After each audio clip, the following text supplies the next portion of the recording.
So I guess we can start. Welcome everybody to this afternoon session of the second Web Festival organized by the Climate Europe 2 project. And I'm delighted to be the facilitator of this afternoon session, which will run until 4 o'clock. We are going to be discussing how to shape climate services for effective adaptation to climate change within the context of the climate mission, one of the most exciting, I will say, initiatives at the European level at the moment. And I'm delighted to have with me two speakers. But before I introduce the speakers, I would like us to revise a little bit our agenda. So we will have two speakers that I will introduce in a second. Then we are going to have some Q&A for 15 minutes. Please use actively the chat for that. And then we are going to break out into 5 different smaller groups to be able to do some hands-on working. And then we will return to the plenary for a 10-minute review of the key messages in the breakout rooms. And before we do that, for us, it's extremely important that we identify who are you listening to us, participating in this event today, because we want to give priority to listening to the voices of policy and public administration representatives, and also to business and private actors, and also civil society. We don't want this to be an academic debate. So we are going to ask you a big favor. It takes you perhaps 1 minute that you go to the name of your profile. There is like the dots. If you click on the dots, it will allow you to rename yourselves. And then you can add a P before your name for policy and public administration, a B for business or private actors, C for civil society, and A for academia. And this will allow our organizers in the background to move people in the breakout sessions in a manner that is even. And I will explain more the details about the breakout sessions later. So I'll give you a minute to do that. It's worthwhile our time. And the organizers will move the policy, and then the business people, and then all of you from academia can actually choose whatever breakout group you would like to have. And then once we are in the breakout groups, if they are not really even in terms of the representation, we will ask people to move around a little bit. Okay, so the 3 dots that are on the top on your profile, click there, go to rename, and add 1 capital letter in front of your name. Okay, so I hope you have done this. Thank you very much. And as I said, the focus today is to discuss the role of climate information for decision-making, that is climate services, and we will get more in detail as to an ongoing working definition the project has. For those of you who are really working on implementing the mission, that's the focus, you are the focus, we want to hear your voices. But before we go into hearing your voices, we would like to do an introduction both of the mission and then of the project Climate Europe 2 and its objectives. So right now, I would like to invite and give the floor to Sophie Berger, who is Policy Officer for the European Commission at the Directorate General for Research and Innovation. And Sophie, together with 6 other colleagues from DG Research and DG Climate Action, is working at the Secretariat of the Mission, and very, very much looking forward to listen to you. So the floor is yours, Sophie, and I will be passing on the slides. Just tell me when to change them. Brilliant. Thank you very much. Can you hear me well? Very well.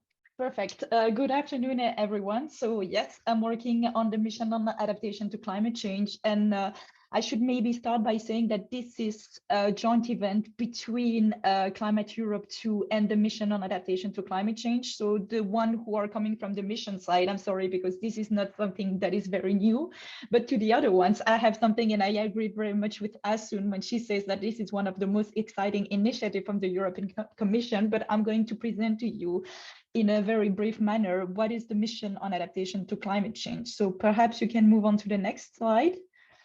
First things first, in terms of climate change and policy on the European level, you might have heard of the European Green Deal, which is one of the main initiatives of the current Commission. And this is the idea with the Green Deal is really to set the environment at the center of policy action. And it's really one of the big priority. And so there is biodiversity, there is against pollution. And one of the main focus on the Green Deal is actually climate. And through the climate law, there is this idea that the Green Deal is wants to make the EU climate neutral and climate resilient by 2050. So this is quite ambitious. And when it comes to the resilient part of things, in 2021, the EU released its new adaptation strategy. And the idea is to make the whole of Europe adapted to the impacts of unavoidable impact of climate change by 2050. And this strategy is based on 4 different pillars. The first one is that it sets a vision on how to make adaptation smarter. Smarter means really based on knowledge, based on data, really to know, to be guided and to do that in a wise way. The second aspect is to make adaptation more systemic, because there has been some effort so far, but in a lot of instances, it's very siloed. So it is very much about breaking the silos. And then the third aspect is also make adaptation faster, because there has been efforts across Europe, but we are nowhere near where we need to be. And so we need to ramp up those efforts. We need to go faster. Then the last one is about stepping up international action for climate resilience. But this is, I will not talk about that today, because this is not so relevant for the mission. And so as a way to implement the adaptation strategy, the EU has come up with a new initiative, which is called the Mission on Adaptation to Climate Change, and it's trying to make adaptation smarter, more systemic, and faster. And how do we do that? Perhaps we can move on to the next slide. With the mission, which is a kind of new policy instrument, the idea is that when we wanted to send a human on the moon, we did everything we had to do for that objective. With the Mission on Adaptation to Climate Change, it's the same. We have one clear objective, which is support at least 150 regions and local authorities to become climate resilient by 2030. And we're going to do everything we can to achieve that. Here, I'd like to draw your attention on the fact that while the Green Deal sets a resilience goal for 2050 and for the whole of Europe, here we're talking about 2030, which is basically tomorrow, and we're talking about a subset of that. And so the idea to implement the adaptation strategy is really to take a coalition of the willing, the regions and local authorities that are willing to try and try in different way. And sometimes it will work, sometimes it would fail, but really try. And once we have the solutions that work, upscale that really to the whole of Europe. And so for the mission, the way it's been designed is that we have 3 different sub-objectives. The first one is to prepare Europe for climate disruption, and that means better understanding climate risk. That means gathering data. This is really for everyone. Then the second objective, which is linked to the main objective of the mission, it's about accelerate the transition with at least 150 communities and regions. So this is what I've talked about. And then the last one, even more ambitious, is that we would like to have 75 deep demonstrator where solution upscale and resilience is really on the ground and there. So if we can move on to the next slide. To do that, and this is why the mission is led by a secretariat that is across 2 different DGs, DG Research and Innovation and DG Climate Action, we think that we have to rely on the latest science, and so that we have to let science guide us and let us academia really guide this transition. And so on the one hand, we have the European Commission funding various projects, mainly from Horizon Europe, but not only. And then on the other hand, we have our regions and local authorities involved in the mission. And to be involved, those have signed a charter where they commit to work towards the goal of the mission. and instead of 150, we actually got 308. So that shows that on the ground there is some willingness to try and make things different, and to make all those people come together and communicate and pass on the information. We have at the center the mission implementation platform that is there to support the regions, coordinate between the regions and favor exchange, but also coordinate between the project, communicate about what is working, what is not working, and monitoring also the progress of the regions. And this is, for instance, one of the contribution of the implementation platform today, is that they've also helped and they're going especially to help with the breakout sessions. And it's really about like making all those people together and communicate. And so we can move on to the next slide. And the last part that I wanted to highlight about the mission and the way it is it's been designed is that the mission is going to focus on 6 community systems which are highly impacted by climate change. We have critical infrastructure, health and well-being, nature-based solution ecosystem, water management, land use and food system, local economic systems. And therefore enabling conditions, which we believe to be conditions that need to be there if we want adaptations to be a success. And today I'd like to highlight one of them, which is about knowledge and data, because this one is very much for me linked to the topic of this session, because we need climate services. And that was even made clear in a recent report from the UNFCCC on the global stocktake, that really, if we want to enhance adaptation, we need the dissemination of climate information through climate risk, because it is providing actionable climate information. And so for me, this is going to be crucial. And this is why, in my view, this session is very interesting and very important. And with that, I can give the floor back to Asun.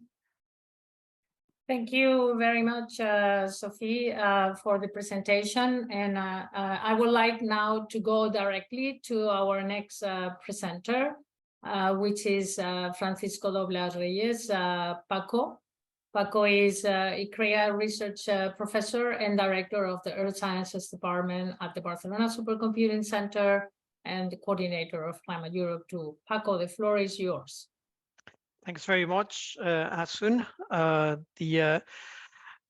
My few slides will try to create a bit of context for some of the discussions in this session.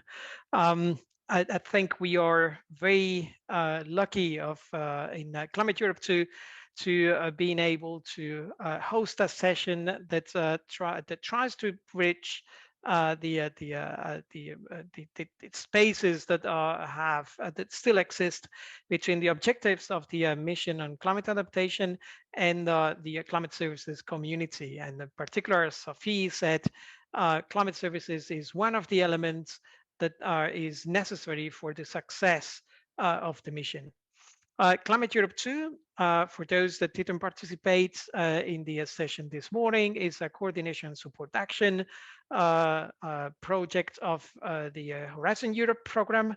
And it's a project that aims at developing recommendations for the standardization of climate services in Europe and beyond. And it has 3 main objectives. First one is the development of recommendations for the standardization of equitable climate services, taking into account that these standards don't exist yet. So there are standards for many aspects that are important for climate adaptation, climate mitigation, and disaster risk recovery.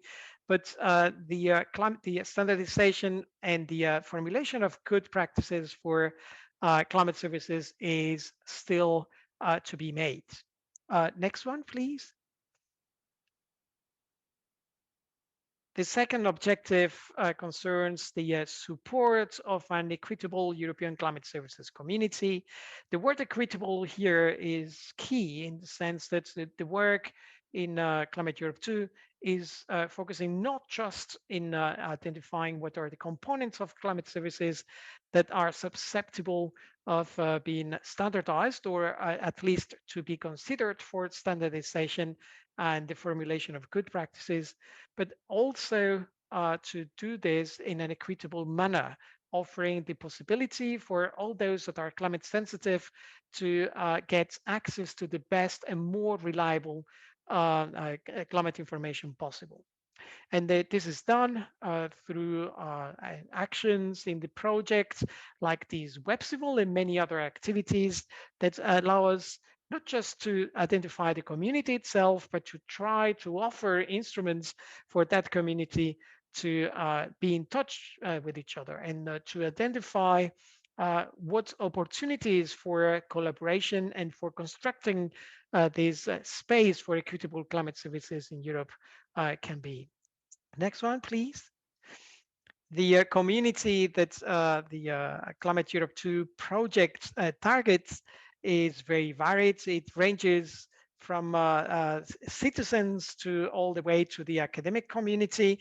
And in this audience that Climate Europe 2 is aiming at reaching, we can identify here, we can see in this diagram that it includes the European Commission and the Directorate Generals that are relevant for climate adaptation, mitigation, and disaster risk recovery, which are most, if not all, of the Directorate Generals of the Commission, but at the same time, a key actor in for Climate Europe 2 are the national, regional, and local policy and decision makers, which are at the core of the mission, and that this is why we have put so much emphasis in preparing this session and to reach the varied and rich number of signatories of the mission. Next one, please. The third objective, which is emerges from the previous ones, is the interest and the need for increasing the uptake of quality assured climate services. So climate services are already in the open space. Many are provided freely and openly by public actors, also by private actors, but there is a market emerging as well of climate services to provide the information required by those that are climate sensitive and that basically needs to be scaled up. And that can only be made in an efficient way if those climate services are quality assured, so that the services are uptaken by this part of the community that needs the climate information, but in particular in a reliable way, so that we address questions like, for instance, the liabilities that will emerge and that will be a consequence of the decisions that are taken based on the climate information and many other pieces of information from non-climatic domains. Next one, please. An example of a climate service out of hundreds that we can put together here is the European Climate Risk Assessment, in which an element of climate information is coming into a climate risk assessment for many different sectors across Europe that is being prepared as part of this report that has been commissioned by DG Klima and that has been motivated by the European Climate Adaptation Strategy and by one resolution from the European Parliament. This is the first out of the series of European climate risk assessments that emerge from the merging of the climate information available after the last IPCC report, and also emerging from a large number of European projects and national projects that have taken place in the last few years, and mixed and put together with a myriad of non-climatic drivers that basically are at the basis of an assessment of the climate-motivated risks that affect Europe. Next one, please. This is my last slide, and this is just to motivate the discussion that hopefully will take place in the next few minutes, and also in the breakout groups. What we are in Climate Europe 2 looking for in this session is for your invaluable experience. So you are involved in the in decisions that affect your region and your locality, and we need to get the best information possible from you concerning the relevance of the quality of the climate information that you're using, whether the quality estimates that are provided with the climate services that you are accessing is relevant for you, or if you're getting any quality estimates at all, this is really important to us, and because it's first-hand information. We also are interested in knowing about positive experiences that you have had in accessing climate services, but we are especially interested in any negative experience that you might have had, because this is what is going to guide us to identify what are the minimum requirements that climate services providing service to your needs should have. And finally, and this is a non-exhaustive list of ideas and questions that we have for you, we would like to know what aspects of climate services could be considered a priority for the development of standards and good practices. So basically, we are here in the Climate Europe 2 contingent to learn from you and to humbly trying to make a step forwards in the access for equitable and good quality climate services in the future. Thank you. Thank you, Paco. Thank you very much also to you, Sophie. And as I said, we want this session to be not one-way delivery of messages and key ideas, but to really hear voices. So we are doing very well on time. We have good 15 minutes before, and let's take these 15 minutes as a warm-up for then the breakout rooms. So before we give you the instructions for the breakout rooms, I will encourage all of you to either raise your hand, well, I cannot see hands, but the chat, and pose questions to either Sophie or Paco. Yes. Just raise your hand or write your comment questions. Do we have something? And maybe what we can do is to actually put the questions up for you. All right. Roger Street, please go ahead. Thank you. I very much appreciated the two presentations, and I thought they were useful. And I like the questions that Paco has put out there. And one of the things that always gets me when I look at these questions and where climate service is going back to the EU adaptation strategy.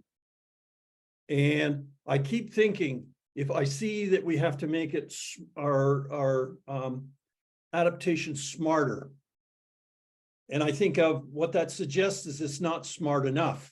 So what do we need to do to make climate services capable of supporting much smarter adaptation? And what do we need to do? And we need to think about what we need to do to make climate services capable of better supporting systemic adaptation. We need to think about that. And what is obviously is the third point is, what can climate services do to accelerate action on climate adaptation? What needs to change? And I think we need to, those questions that Paco is addressed there, I really like, but underneath those are those three elements of what needs to be done to make it smarter, able to support systemic, and to accelerate and more timely climate adaptation. And I think those are underlying questions we really need to look at. So I wanted to thank both of the presenters, but also underline in terms of, at least from my perspective, and I apologize if it's not others, some of Paco's questions are related to the first three, what we need to do. Thank you. Thank you. Thank you very much, Roger. And if you have any comments, Paco, and we have more hands up. Just a clarification. Perhaps, Paco, you can use 1 minute clarifying for our audience who may have not been this morning listening to the session on boundaries of climate services, or your introductory presentation where you use the definition. This definition will come to you in the breakout rooms, but just clarify the concept of climate services itself a little bit more than what you have done. Can we ask you to do that, Paco?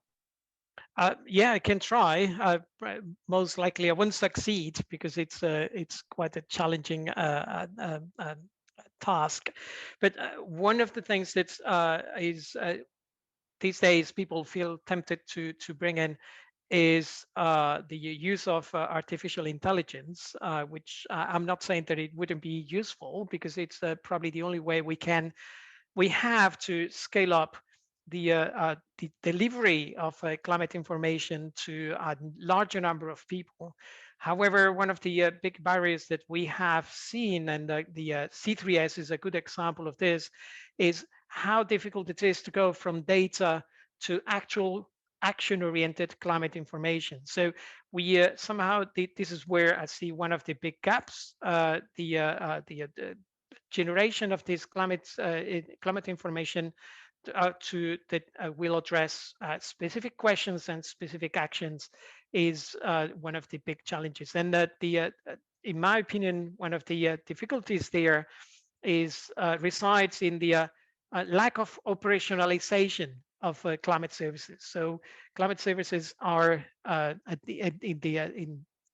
underpinning a lot of the decisions needed in terms of climate adaptation, mitigation, disaster risk recovery, but there is very little so far operationalization of these activities.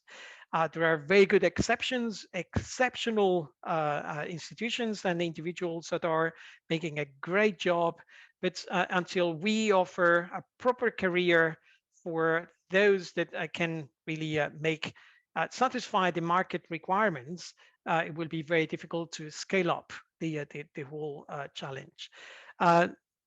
And this is one of the points in which the definition of standards really plays a role, because it's almost impossible to have an operational activity without well-defined standards that can be evaluated and certified, and for which the services can be certified.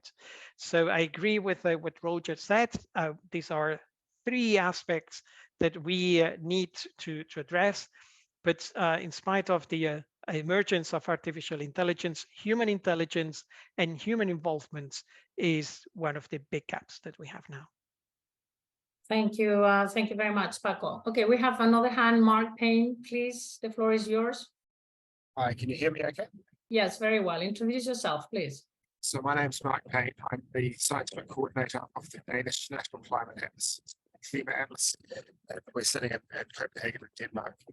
And I can't say I can answer the big picture questions, but I can certainly have a go at the last question you've got there, Paco. Sorry, Mark, I don't think we hear you very well. At least if you can slow down, but there is some broken connection.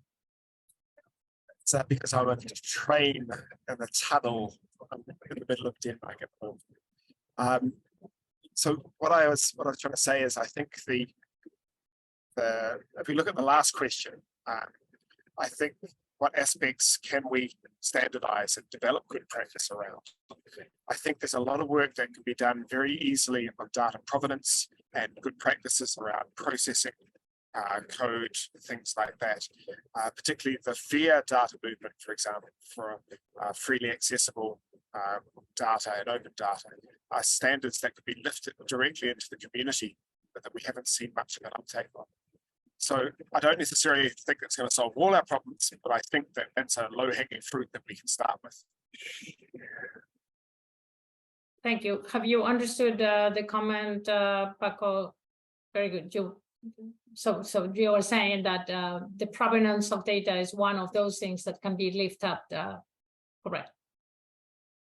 Thank you.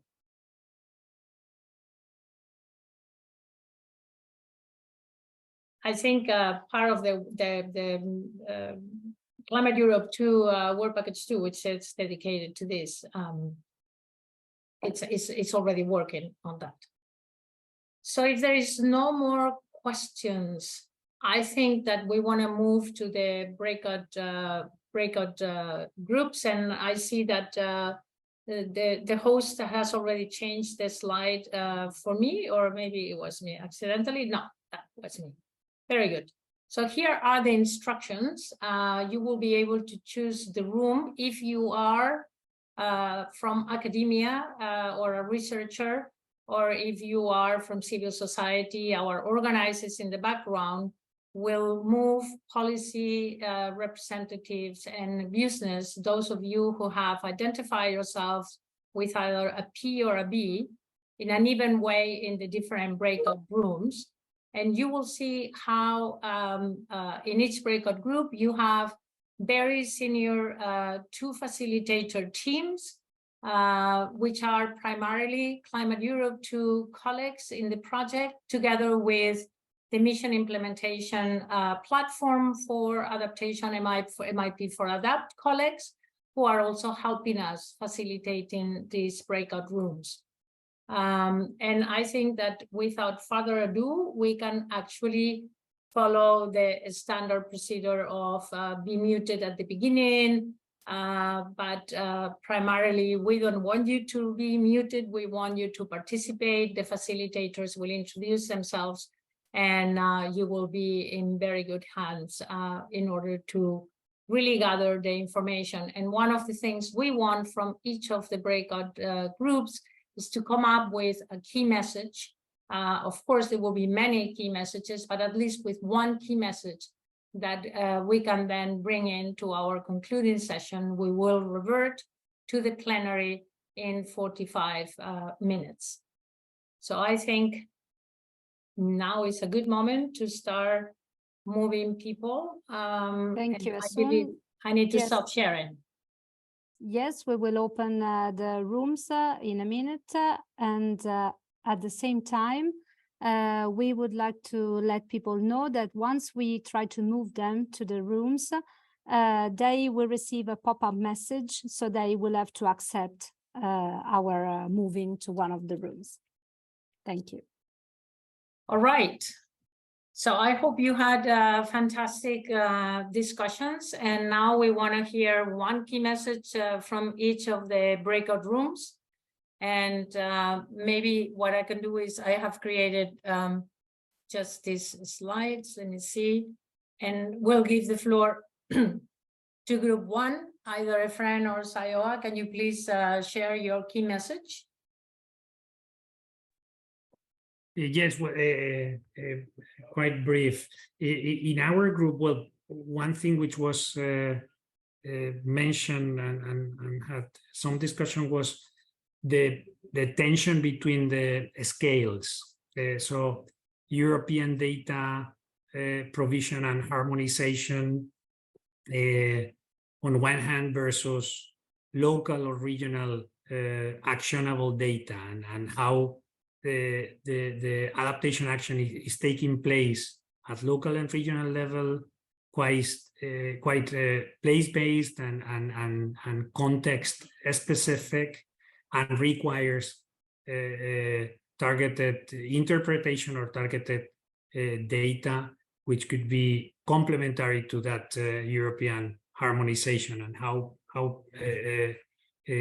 balancing or how addressing those tensions between local and regional action and European benchmarkable data or benchmarkable information was an important part of the discussion, with additional elements related to the uncertainty communication and uncertainty management and quality of the data, taking also into account that right now climate information and climate services are quite dependent on the policy mandate, on how public administrations are investing in the development of climate services, and that is conditioning a lot the evolution of the climate services market. Thank you very much, Efren. I see that you guys had a technologically advanced deep discussion in your group, but that is obviously a very important point. Let's give the floor to group 2, and maybe if we have a minute. Sorry, I forgot one group. Thomas, I think Thomas is going to do it, and I'll do it tomorrow. Yeah. Very brief. We had a discussion on bad and good examples of how climate services can support adaptation. So both is known, and we agreed that climate services need to be developed further, but it needs to be a co-development between the demand and the provider, basically, in order to improve the quality of the services and really match what is needed. Thank you very much. So sorry, go ahead. No, and the issue of guidelines we discussed very briefly, they might be helpful, but at the moment they are not used at the regional level. That's the problem. Thank you. Angel, you want to chip in something else? Sorry, there was a problem with the slide introducing both of you. No, no worries. No, I think that for the sake of time, we only have 5 more minutes. You know, Thomas has captured the discussion that we had. Excellent, very complimentary point to the one in group 1. So then the floor is yours, either Jorge or Ximena in group 3, please. Thank you, Aspen. I'm going to present very briefly the conclusions and the discussion we have. So regarding the good and bad experience, the discussion focus on the complexity and how we tailor the climate services to the different kind of edge users, and how we define how simple or how complex they are. Regarding the implementation at local and regional levels, we talk about the need of higher resolution. Still, we need a higher resolution to take action at local level and implement local adaptation, and also in complexity to handle the long-term information, especially when there are changes in the trend, as was commented in precipitation. And in general terms, the conversation was about how we manage this uncertainty. Regarding the suggestions, we commented about how we integrate information and the outputs of climate services in different decision-making frameworks, about the usability, and regarding how the standards can help. There are comments asking that if we have if climate service developers can implement a kind of climate service standard from the supply side, that could increase the perception from the whole society and facilitate the uptake.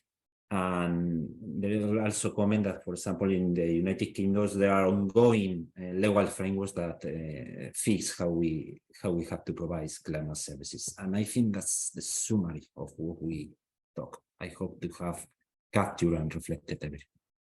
Thank you very much, Jorge. We are running out of time, and I really hope all the groups are here, right? Okay.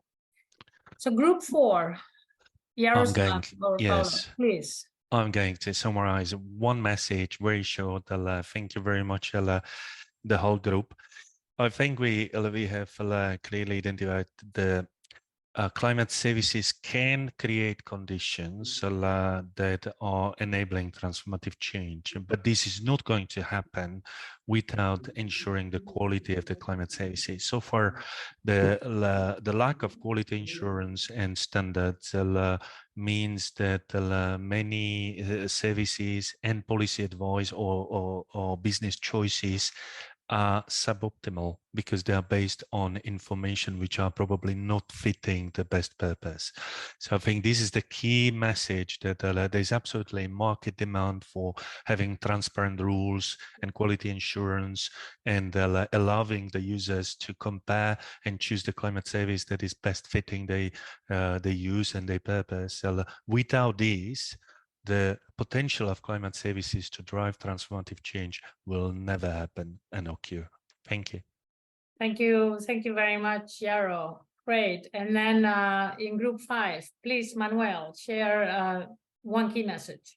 I will try to be very brief. So in terms of our discussion, we try to identify different issues that could be affecting a better identification of climate risk and adaptation options of using climate services. And we came up to 3 main challenges. First, lack of resources. Second, a lack of literacy to manage climate information. And finally, a lack of more guidance on how to carry out an effective stakeholder engagement. Thank you very much, Manuel. We are running out of time, but what we want to do is to tell you what the next steps are going to be, and that is the Climate Europe 2 project team and the Webstival organizers are going to generate a report with the outcomes, not only of these key messages, but also the details of all the notes being taken and recorded in each breakout session and also in the plenary. And this report will be available at the Climate Europe 2 website. And the report will also be shared to the mission's community of practice by our colleagues in the MIP for ADAPT.